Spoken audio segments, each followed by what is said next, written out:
How great to be here, everyone. Welcome. So today's monthly meetup is all around the topic of OKRs. One that I was actually just saying to Will and Kat, just how everyone loves to talk about this topic. And so I think we'll explore a little bit around why.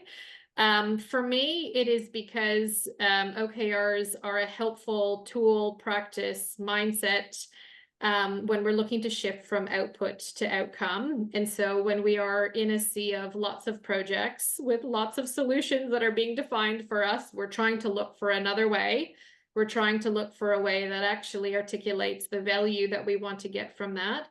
And one that doesn't have a predefined solution that we need to then deliver, but actually defines the bet that we want to place, or the impact that we want to have in a measurable way. That's why I like talking about them. That's where I think that they're a helpful kind of add in the toolkit for all of us. So we are going to explore that today. I've got some questions already for Will and Kat, but as Jen mentioned, this very much is an interactive two-way conversation with everyone. So I will be keeping an eye on the chat to see how we can bring in some of your observations, your thinking, your questions into the conversation. And so let's kick off, and I'll introduce maybe ladies first, Kat, who joins us from Roche. Kat, did you want to just say a little bit about your role actually, and to give a little bit more context? Yeah. Sure. Hi, everyone. Nice to be here today. My name is Kat. I work as an Agile coach at Roche. That role is quite varied in how we work as a global organisation. So I work with teams and leaders and the organisation in Australia, across Asia Pacific, and also some of the global work as well. So OKRs has been central to how we work. And can share a bit more about that as we go through. So Kat is all things transformation, disrupting the status quo, getting things done at Roche. So I'm looking forward to it, Kat. And Will, welcome. You shared last month about the Suncorp Momentum Journey Part 2. So I think a few of us have heard that, but we're going to do a deep dive into OKRs. But did you want to introduce yourself for everyone? For those that haven't met me, Will Carey-Hill. I'm deep into the system work here at Suncorp, and have probably been working in this space, what would we say now, Maria, a decade now?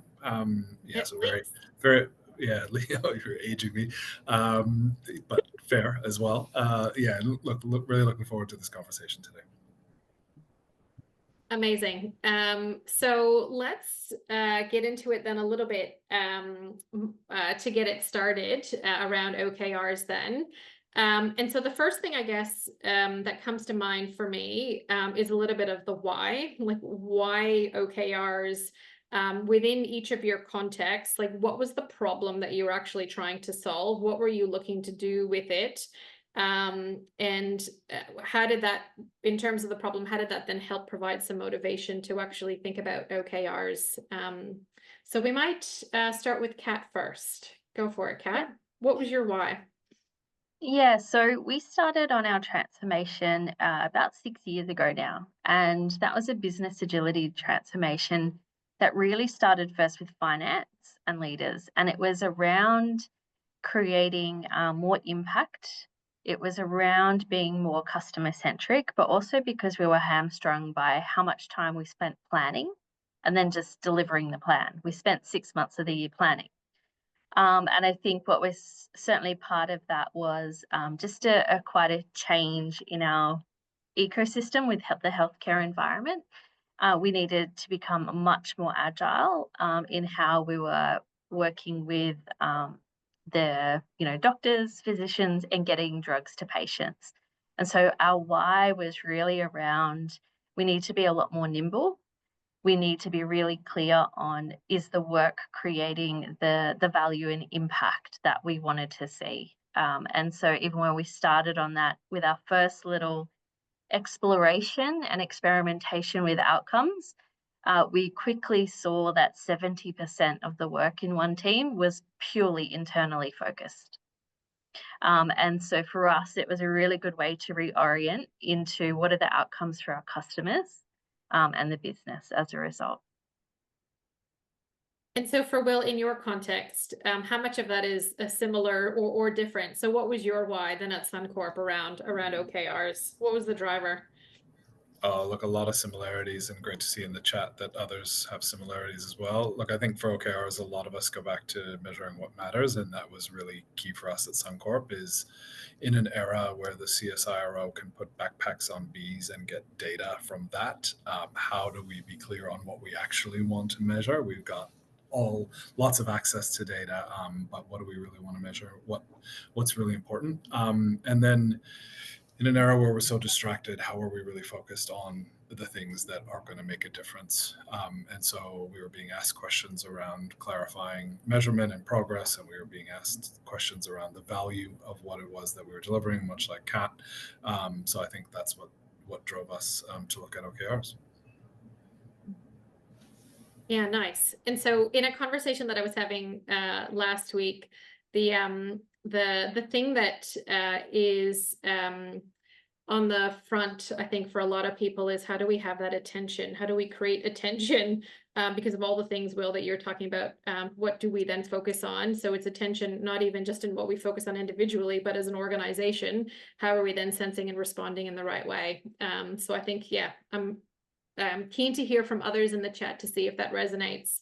But yeah, that is a good why.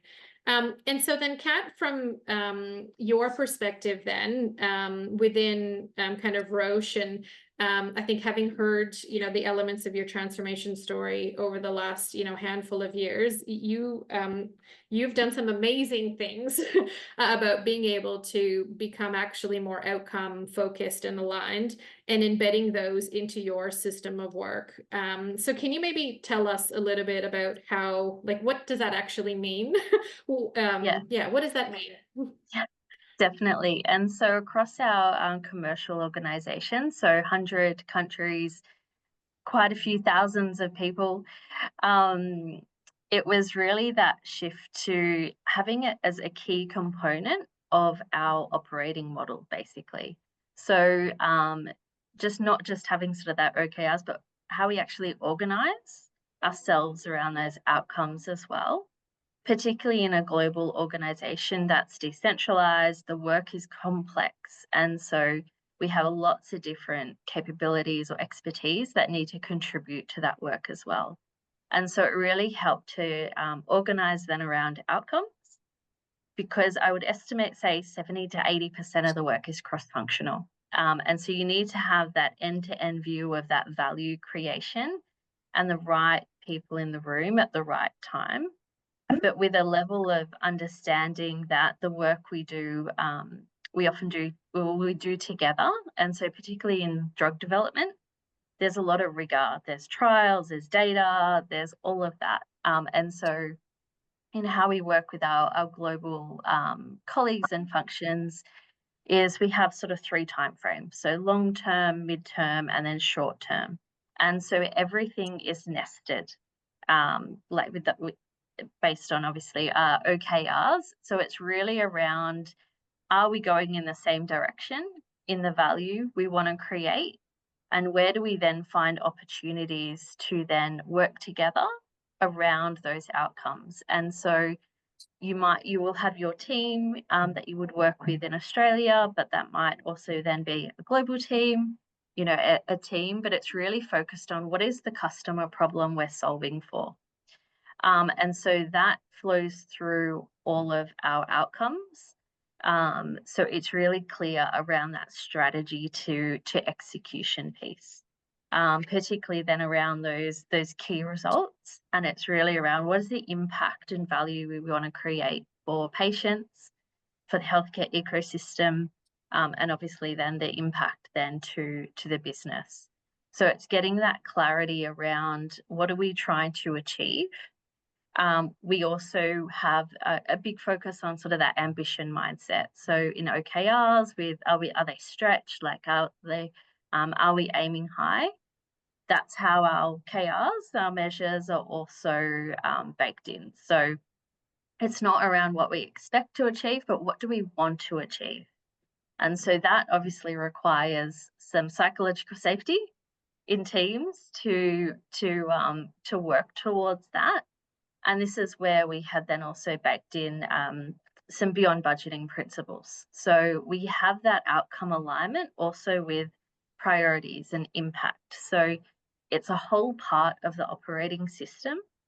And that's where, you know, we will have global outcomes, we will have country level outcomes, and then portfolio or those value stream level outcomes, but they work in harmony. So rather than they're not functional siloed outcomes, it's that end-to-end focus of what is the value we're looking to create for the customer and that ecosystem. Yeah. And so I think there were a couple of things there in what you described. One, which you just touched on there, which is this is not about OKRs in silos. So this is not about taking the project that you would have done by yourself and writing that as an OKR. Actually, the unlock here is how might we then frame up that outcome for the customer or for the patient in your context to then be able to understand how do we then deliver on that with everyone that's then required, which then leads to that shared accountability piece, because are we then clear on what that is? And then the other thing that you were talking about there was the planning. So how do we then plan and sync and align? And is it stretch? Is it not? How are we then clear on what progress we're actually then making, and how are we measuring that? And so in your mind, then who is accountable for the OKRs? Yeah, so we have a lot of clarity in our system around who the outcome owner, or we actually call it more in terms of stewardship. So who is the steward of that outcome? And that's clear where the outcomes are coming from. So is it the global leadership team? Is it the country leadership team? So for those outcomes, they are the owners. And then when it comes to disease areas in the portfolios, the squad lead is the owner of those. Within that, we might have other people step up again to steward. And it's really around how do we ensure that the work that is contributing to that outcome is the right work, that it's prioritized, having the impact that we want to see. And so we will have some of those stewardships as well, particularly where they might be longer, say, midterm outcomes as well, because it's then around not creating extra work, particularly in our context. All of the work is connected. So it's that golden thread of value. So it's just recognizing how the business actually connects to delivering those outcomes. And creating greater clarity on that stewardship has had a really positive impact in our teams as well, in seeing their work recognized and ladder up to those country outcomes. Yeah. So let's get to the golden thread in just a sec, because I'd like to bring Will into that discussion too. But Leah's got a question in here around are all your outcomes stretch? So we definitely have a balance. So in terms of, we'll have a mix of lead and lag indicators. It can vary because what we'd be looking at measuring can vary drastically depending on the team and the type of ecosystem, or essentially disease area can look really different. We still have performance indicators and we still recognize those, but those lead or lag indicators might then be more around what is the change we want to see. So a lot of them are still stretch. And so it's just finding that pragmatic balance in there, because that it might then be more around the performance measures, probably more, I guess, that baseline or what we expect to see. And then those lead and lag indicators really around what we want to see. So we try not to overcomplicate it by having different types of OKRs. We're just pragmatic around what is the context of that outcome. So let's, so we've been starting to kind of dive into a little bit to the golden thread of value, my favorite words. And because part of the the connection here with OKRs is about bridging in the gap between the very high level strategy that everyone can, you know, sort of understand, but then trying to then connect it down to what people are then doing is actually then part of the powerful bit of this. And so, Will, I know that you've done some work on this within your organization. Did you want to maybe share kind of what that was, what it looked like, how has it helped, what has that meant in your context? Absolutely. So I think credit to some help that you and Mark gave us around setting up a golden thread of value here at Suncorp, which was super helpful, along with the broader SSH team. I think how it's helped us, if we start in reverse a little bit, you know, I'm sure many of us, when we look at our calendars today, they're pretty full, right? If you work in a collaborative setting, you can have a day full of meetings, so you can be really input focused. If you you know, are in working with teams, often there'll be stand-ups and workshops and stuff like that. So we had a real bias, like most organizations, towards collaboration and input.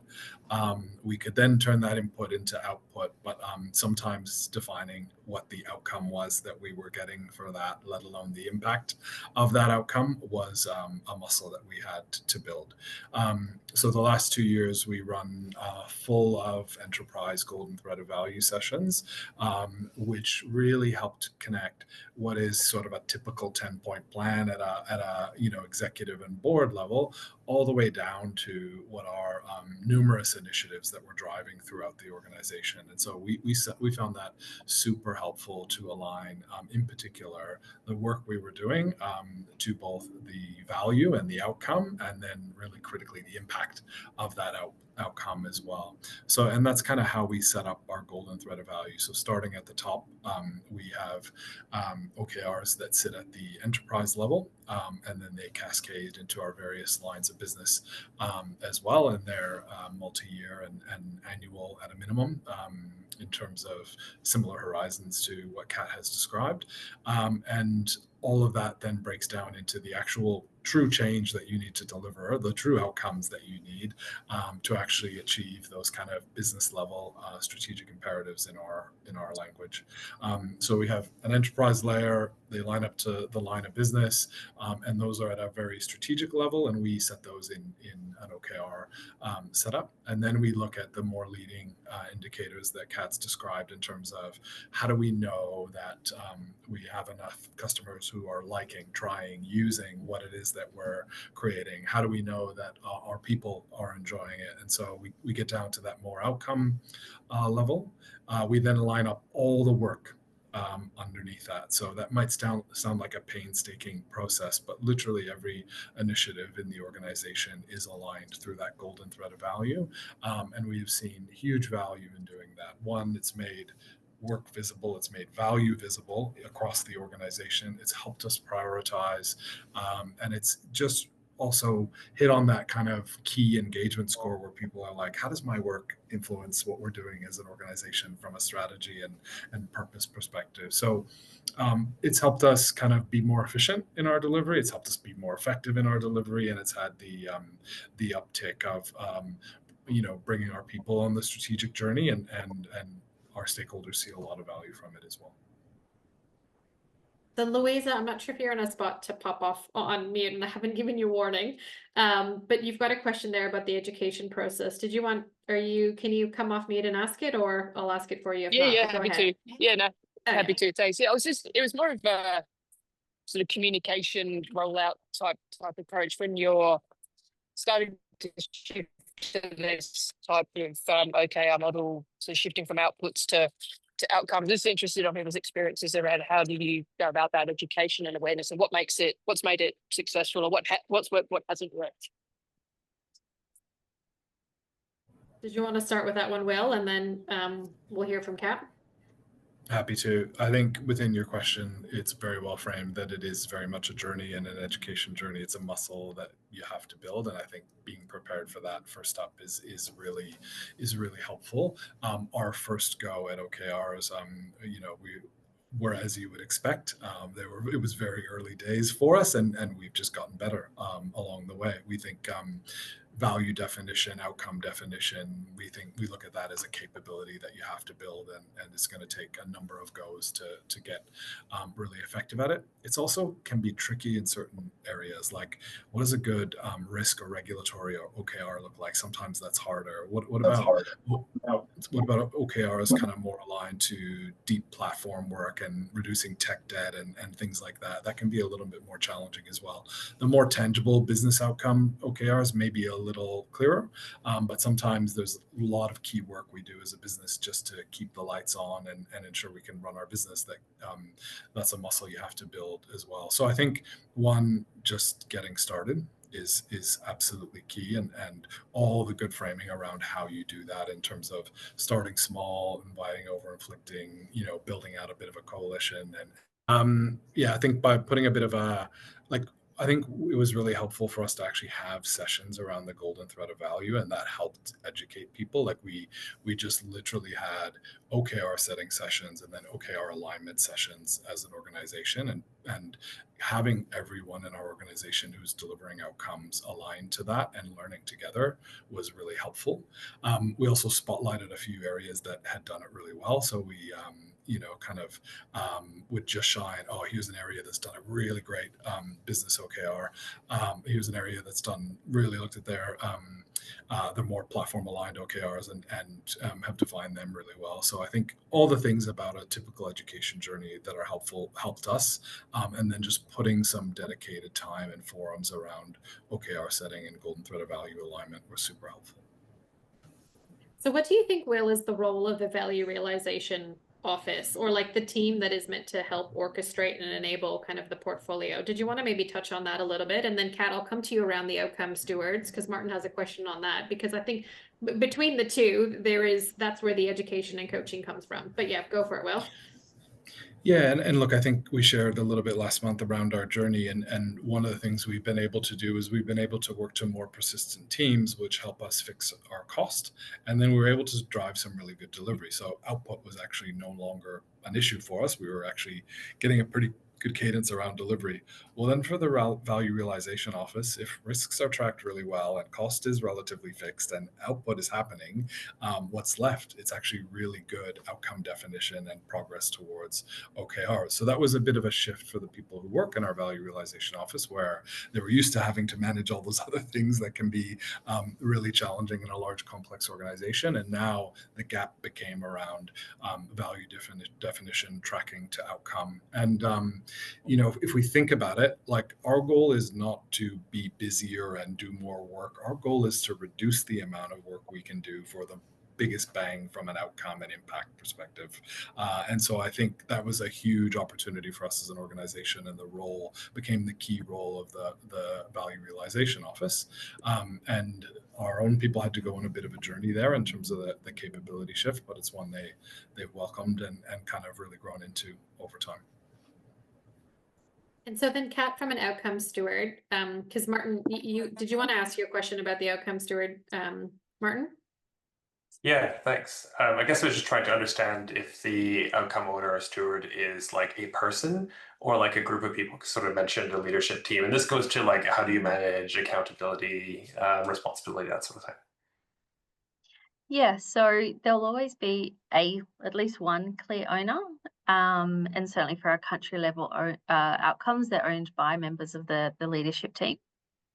Where the steward comes in, it may be a single person, or it might be, say, two people working in coordination with that owner, but being very clear on sort of, I guess, the roles and responsibilities. So it's not around, making all of the decisions or things like that, because there's a broader system at play there.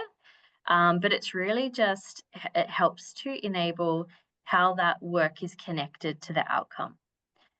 So there's always clear accountability of who that steward is and that owner, but it's really around connecting those dots across the work. What we find, particularly with the types of work we do, is that you'll have multiple pieces of work that is connected to that outcome. But some of those, as we go through the lead indicators and those learning cycles, so we have these check-ins around what are we learning? What are our insights? often what we find is those insights or learnings impact other pieces of work connected to that outcome. So we want to really focus on how do we accelerate that learning and scale that as well. So it's still a journey. I think, Louisa, to your question, we started 5 years ago. We started with pilots and then we scaled, and we're still working on capability around the KRs and the lead and lag indicators, and particularly with the different contexts. Sometimes we don't have a baseline, and it can be really hard to figure out what is the lead indicator. And so it's really around what's that earliest point in time that gives us a learning that helps us know we're starting to create the value and impact we want to have. So we're still on that journey. So in many cases, a lot of our work, we've never done it before. There's different contexts to all of our different disease areas and challenges, and the context of politics even comes into play. And so there's just that nuance there. And I think we'll continue that upskilling with signals, but that's something we're focusing on at the moment. But that steward can really help connect those dots, and also then have the right conversations with the right people. Because if we look at a broader organisation, Wayne, you might have heard about it in our previous talks, but in terms of decision making, being whoever's closest to the customer, obviously aligned with delegation of authority and governance and all of that as well. Sometimes it might just be purely around who do I need to have a conversation with to connect the dots and those learnings, because of the complexity of some of the work. So hopefully that helps explain how it pulls through, but we are clear on the accountability. So maybe, Nafis, if you're there, did you want to ask your question? Because I think your question is a little bit of bringing to life at what level the OKRs are. And I think Kat and Will have described that to an extent. But yeah, did you want to ask your question so we can dig into that a little bit? Yeah, thank you very much. I wanted to understand a little bit more about, because different organizations, their sizes and hierarchies and, the cascading is different. And in one organization, you may set up 3 levels, in another, you may set up at 4 different levels of cascading, and then you say, oh, beyond that is not fruitful. My question to both of you is, how many levels do you have? And why did you choose those many levels? Why not one less? Why not one more? What was the thinking behind that? It's the thinking that I'm interested in. Happy to jump in on that one, and great question. One, I love a good design question because I think really good designs are simple and elegant. And this is maybe my bias, but I think complexity doesn't scale, right? And so if you find yourself in the position of having multiple layers and multiple reasons as you're building out an OKR framework around your existing organization, it does suggest we may have some org design things we may need to look at, but I think that's a good thing to surface as well. And I think continuously challenging ourselves to end up with the simplest line between how our work is delivering the value that we want is just a good exercise as well, to show how much complexity may be in the system of our organization. We all pay a complexity tax especially in organizations of a certain scale. We are all signed up for that, but how much tax are we paying, and how much alignment tax are we paying? And often it's higher than we would like to admit. So I think within your question, I think it can take several goes to get to a more refined view of OKRs. From a level perspective, we have kind of typically one at that outcome level, which is what our teams are tracking to in terms of how their work is aligned to an outcome. That typically then ladders up to a more strategic OKR within the context of our various businesses. In our cases, it may be a commercial insurance business or a consumer insurance business strategic OKR. And then we've got kind of that enterprise level, which is how that may ladder up to overall growth or overall cost to serve as an example. And that is what works for our business. I think that's the other thing, is it's got to really work within the context of what your business is trying to do, but some balance of being fit for purpose and also being simple enough that it helps really clearly tell contextualize what work we're doing and tell a simple story around the key outcomes we're trying to deliver. And it very similar in terms of those levels. So enterprise, country, team. And I think it's similar to Will, it's that context. And so we have an approach where we will always, there's the alignment piece. We talk a lot about alignment in a cascade, because what's happening on the ground in our countries can vary vastly. And so it's always balancing that context. And so this is where, as an example, for a midterm outcome, we might be aligned to it and then have a more specific short-term outcome at a country or a team level. Or similarly, a global or enterprise midterm outcome may just not be relevant for our country because of the context we're working in.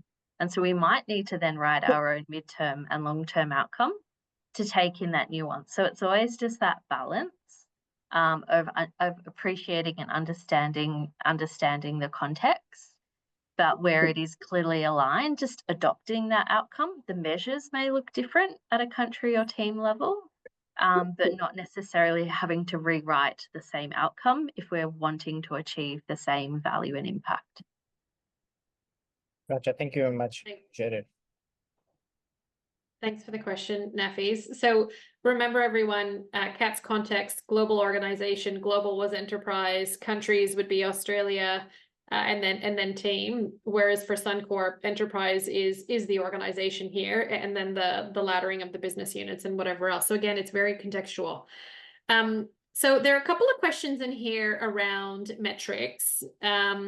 And why don't we start first with demystifying, debunking, are OKRs the same as KPIs? What's the difference? Kat, you've touched on it a little bit. But maybe, Will, did you want to talk about how you navigated that? Because OKRs are not KPIs. So yeah, what did you do to help explain that?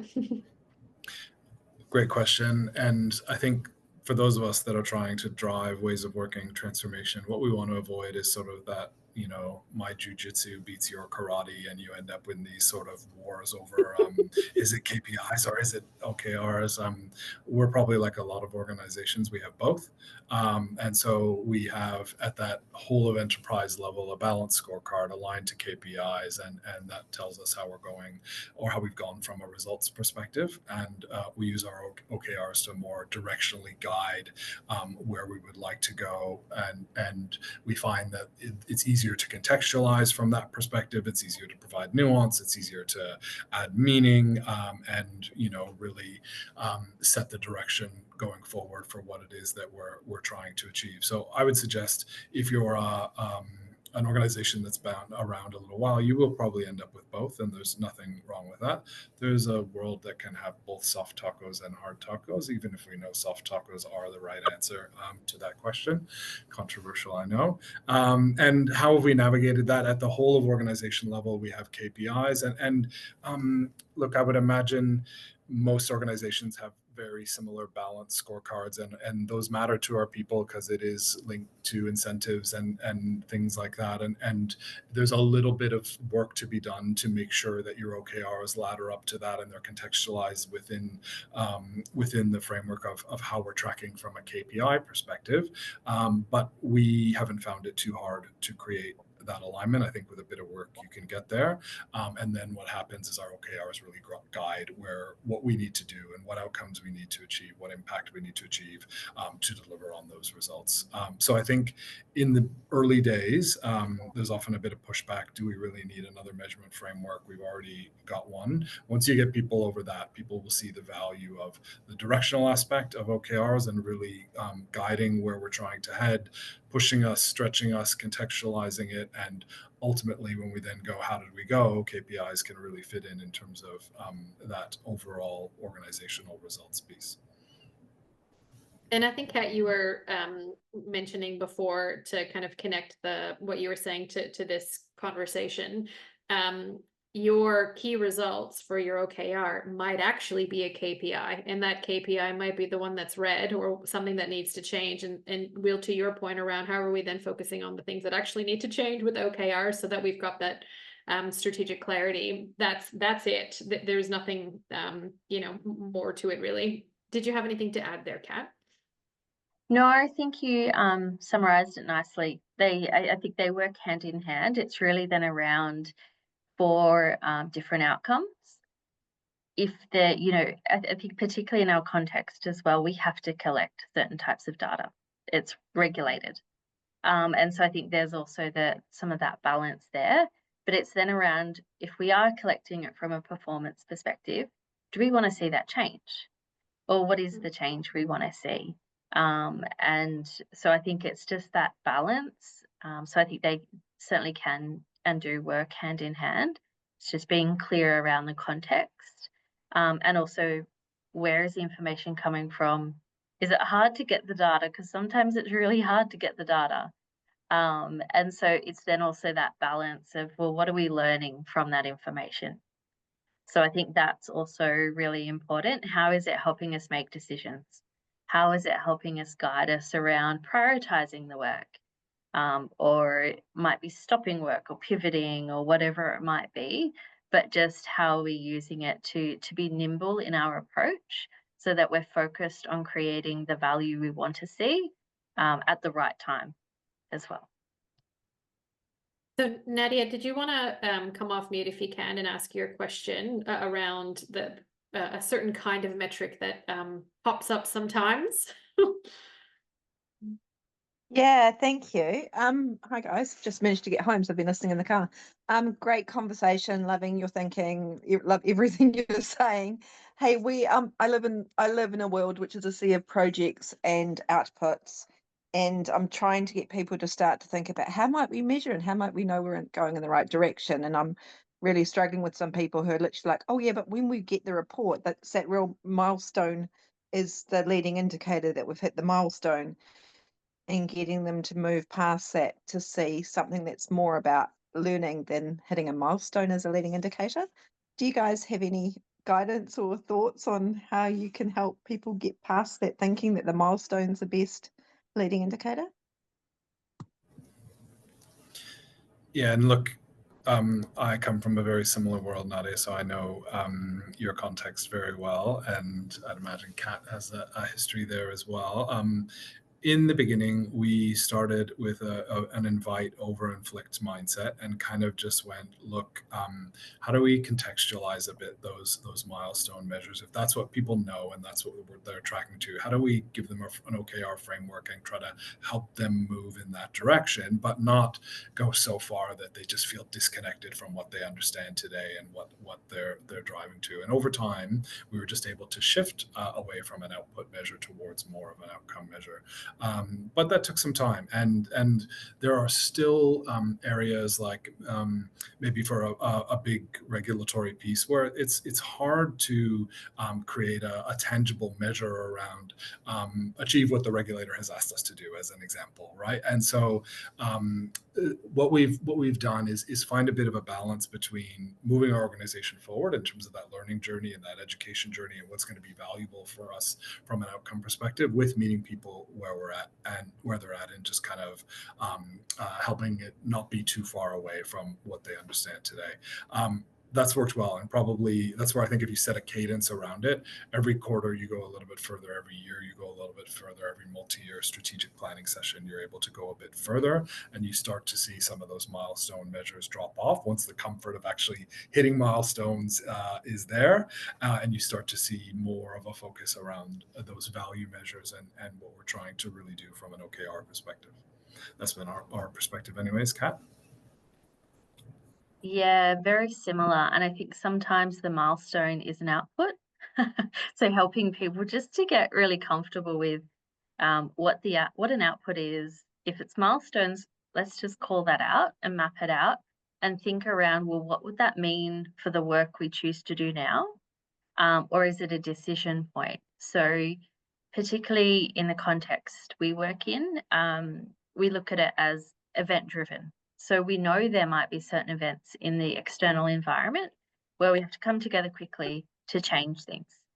And so I think it's just that balance of how is the system enabled to balance that as well.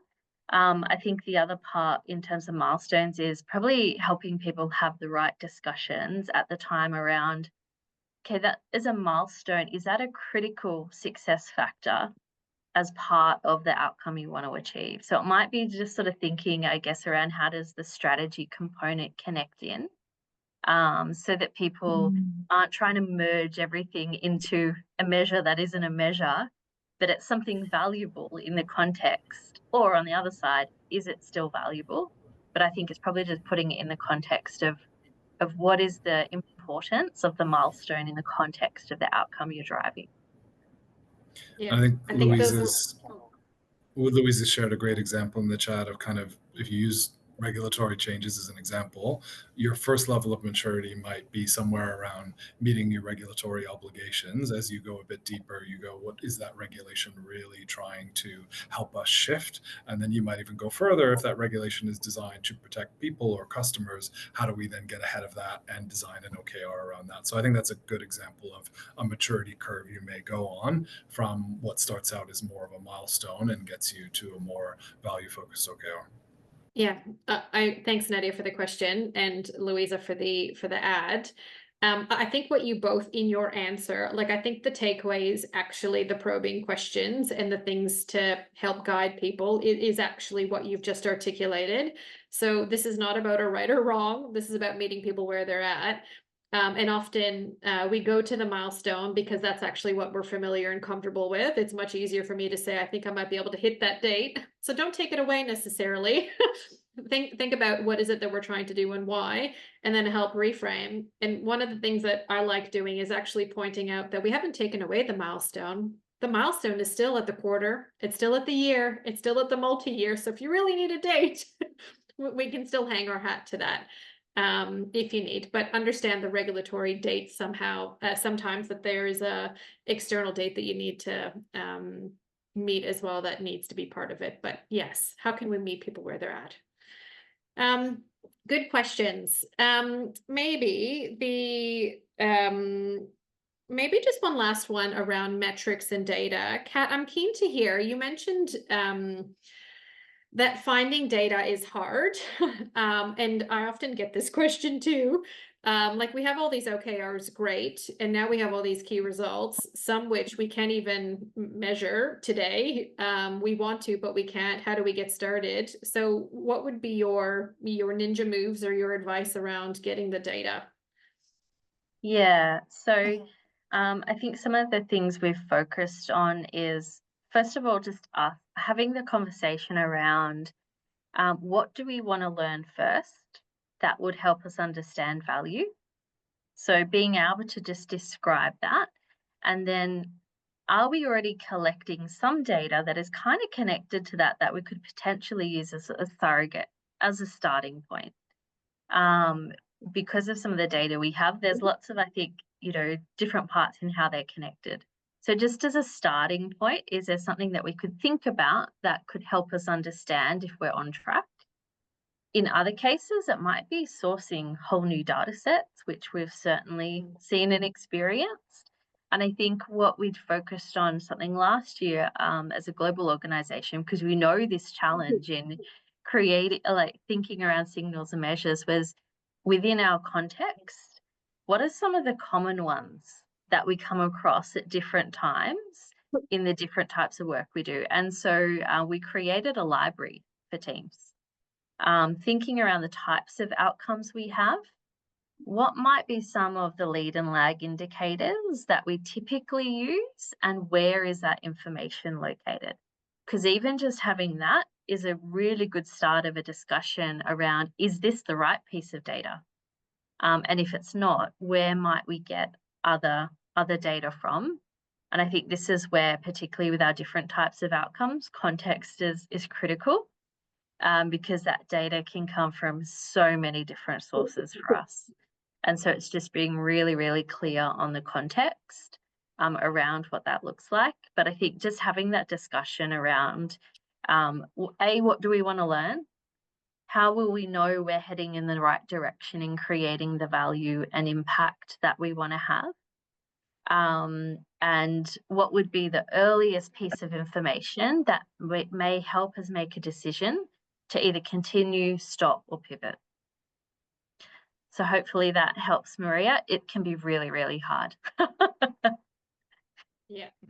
There's almost a bit of a change journey with the data and the measures, because unless you've already invested into the data, that muscle needs to be built. But it's, yeah, and that can happen over time too. So yes, it does help. Thank you. Winnie, you've got a question in here around how OKRs are set. Can you pop yourself off mute and ask it? Yes, sure. Thank you. And thank you, Kat, and good to see you again, Will. My question was around the setting of the OKRs and whether you've allowed for flex throughout the year, where those OKRs might need to change, or even some might get dropped and new ones added in. And I guess the way we've been trying to think about it is how might we tie in our QBR process into the OKRs, but was just curious to know if that's something you guys do, and how do you kind of manage that across the enterprise?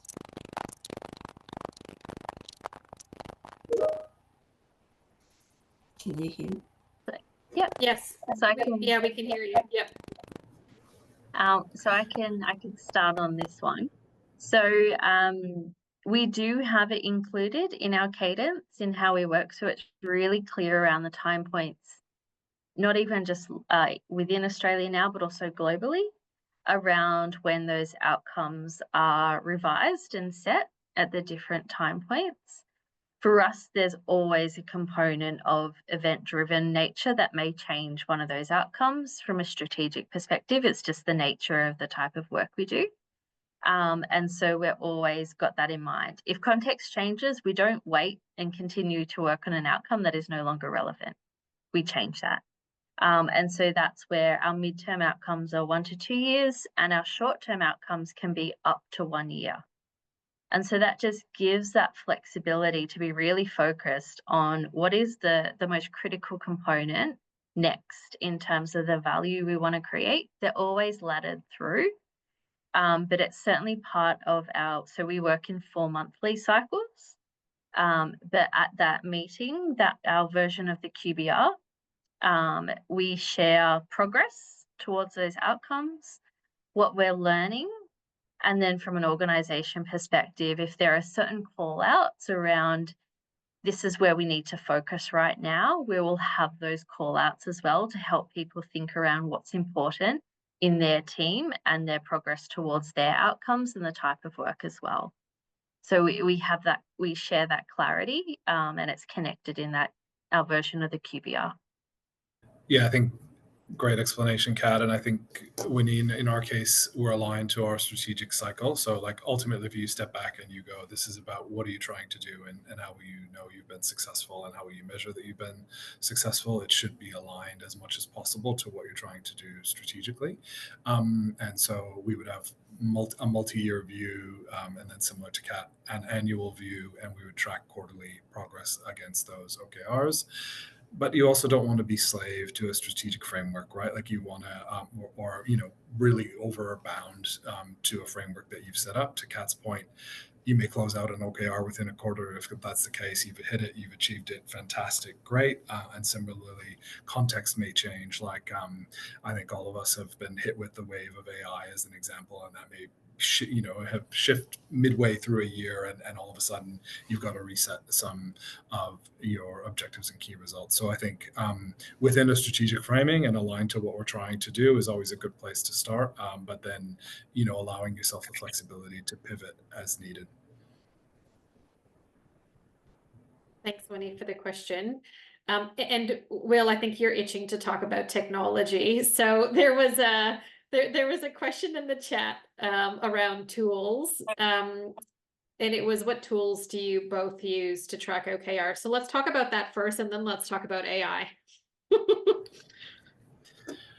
And look, I think a bit of a good news and no matter where you're at story, we have used very traditional tooling to measure OKR. So I think no matter where you're at from a tooling perspective, you can find a way to do it. It does get a little constraining sometimes in terms of the type of measures and achievement that you can set within the tooling that you have. But we've used everything from kind of traditional project and portfolio management tooling to more modern tooling these days. We use a lot of the Atlassian suite for our OKR tracking and measurement. Yeah, and for us, we left tooling right till the end as part of our transformation journey. So up until last year, we were using Google Slides and spreadsheets, which isn't great for helping sort of connect that work. So we've been really excited. We're using Monday.com. So we're still in that process of learning through that. And we'll continue to learn through that, but we're very excited to shift into having more of that tooling to enable that. Here is a question for you, Kat. Given that it's been tooling towards the end, if you were to restart today on the transformation journey that you've gone, would you still have tooling at the end, or would you think about it differently? I would think about it differently. At the same time, I think our focus on the practices has also been of benefit. So I think there's a part around there was benefit in not introducing it too soon, but then it became almost a really big barrier for us to progress even further without it. So certainly I would have introduced it sooner because we did have some levels of tooling, just nothing was connected. And so I think that's the critical part. If you really want to be able to visualize that golden thread of value, you need tooling because an Excel spreadsheet's not going to do it justice at all. So I think that's probably the core part is, yes, it will accelerate. Choose the right time point because there's a connection there of in how people do the practices and a level of consistency. And if that doesn't exist, you're going to come up with some other issues once you introduce tooling. So I think they're sort of hand in hand. Yeah, agree. That's also been my reflection too. And so Will, with then a solid foundation, like Kat was talking about with system of work, and then the right tools on top, what do you think? What's the whole AI thing? What can we get excited about? Oh, look, this is a very passionate topic for me in terms of where we're headed. And I think if you think about some of the challenges that we've raised, I think AI is going to be a big help with a lot of those things. A good example might be if we're looking at maturity around OKR setting, how great to have a tool and AI to go help me set a more customer-centric OKR, or even have an OKR agent embedded in your tooling, which is, it's here. It's actually here. That is available today. So I think that says two things to me. One, to Kat's point, I think people and process first, absolutely, but don't leave tooling so far behind because there's lots of great tools out there that can help us now. The other thing I think is I do think having a really good strategic goal setting framework and an alignment framework within the days of AI becomes super important because your ability to align some of that execution more quickly, I think is going to start to line up quite quickly over time. So now it comes back to, have we set the right goals? Have we set the right context? Are our teams clear on what it is that we're aiming for? Because hopefully we'll be able to get there a lot more quickly. So I think to me that shifts the focus then around what are we as people in that space, what are we really focused on? It's contextualization, it's goal setting, it's creating that alignment, and it's bridging the gaps in the links in the chain. So I think I think to me this has caused us to double down, if you will, on our focus around really good OKRs, really good alignment, but then also think about how do we sort of embed AI and great intelligent automation and some of our agentic friends to kind of help us on that journey. Woohoo! Humans and AI, let's go. So I think I've covered all the questions in the chat, more or less. So maybe in just the last minute or two, the lasting thoughts then for everyone. And Kat, I'll go to you first. If you had, some advice, because I think there might be a mix of people in the session today around in terms of using OKRs. But if your advice was to get started, what would it be? Yeah, great question. And I can still remember some of the very original slides we had with an example of a chocolate cake and what's the difference between an outcome and an output. So I think just starting small and really helping people to understand the difference between an outcome and an output and using some real life examples can be really impactful if you're at the start of the journey. And I think it's that shift away as well from are we busy to are we creating value, and that outputs are not a number of outputs is not a measure of creating value. So I think that would be my three sort of things for starting out on the journey. But certainly we found that impactful at the start is just some real life examples that people could visualize, made it much easier for them to get their head around of how they then might put it into their context. And just with those things that you've suggested there, Kat, you can use AI to help you. Yes, definitely.